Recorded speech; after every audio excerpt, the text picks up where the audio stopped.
Hello friends, my name is Abhishek and today in this video I am going to show you how to add and remove text watermark in MS PowerPoint 2007 version. So friends, for it you just have to go to View tab and go to Slide Master option, and then you have to go to Insert option and then click on text box, and here you have to give the text that you want to show as watermark.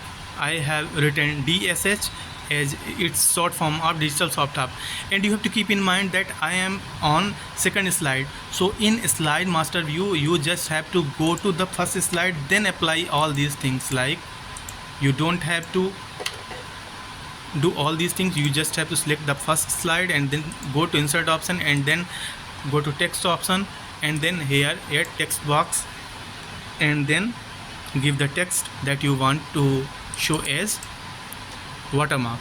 Then you have to you can do manipulate these text, like you can change the font size, you can also change the font color, like I am changing like this, and then you can edit the text as like you want and then place it where you want your watermark to appear.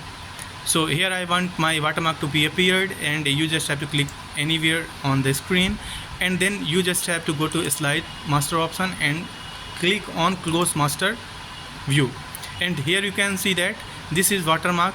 This is applied on all the pages that you have slides on MS PowerPoint. So if you add another page, the watermark of DSH will be applied for all the slides.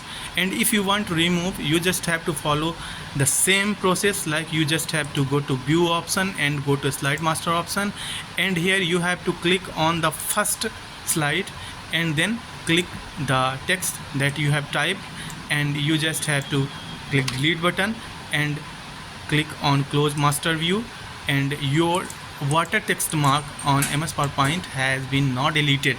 So this is for MS PowerPoint 2007 version, and for upgraded versions there are many features, and I will bring videos like this or more useful videos that is suitable to you for your work.